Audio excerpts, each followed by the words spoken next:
Ellen? Iha, anak.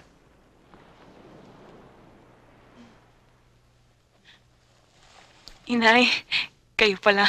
Pataas ng araw, bumangon ka na. Nakahanda na almusal natin. Opo, susunod na ho ako. Inay, Iha? nasaan ho ba si Karding?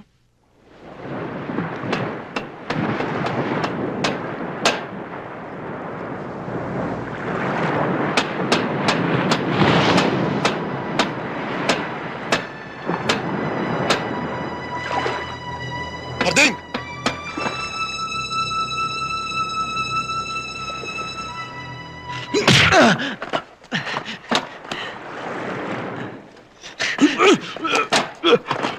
Teka muna, sandali. Sandali lang.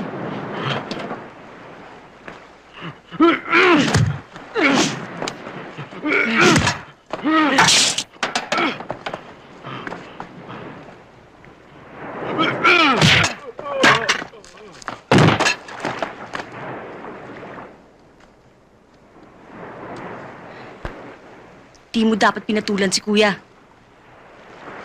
Karding, alam mo lasing siya. Ayoko lumaban. Pinilit niya ako. Sa susunod, ako na magsasabi kay Kuya na hamunin ka niya uli. Para makaganti siya sa'yo. Kung inaakala mong mortal ang kasalanan ko sa'yo, magpapaliwanag ako. Hindi na kailangan. Di ako manhid. Karding, kung ang tingin mo sa babaeng yun ay mas maganda siya kaysa sa akin, wala akong magagawa. Pero isang bagay lang ang titiyakin ko sa'yo. Mas mainit ako magmahal kung ikukumpara mo sa kanya. Alam mo yan. Dahil na ako minsan. Erlinda!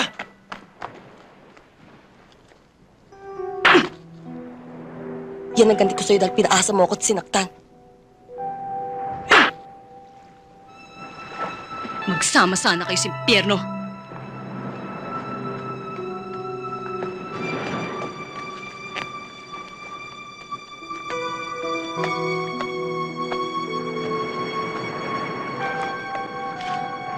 Hindi pa tayo tapos, Karding.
Ano ba itong nangyayari sa atin?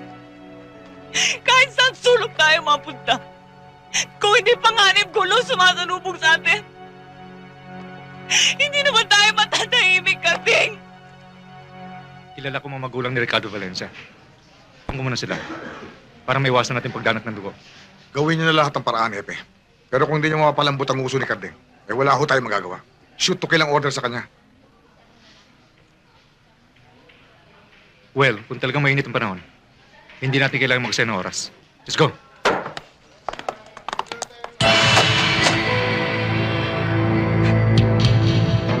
Si Karding. Bakit? Ako nagtatanong, sasagot ka lang! Parang galing sa bahay yung putok.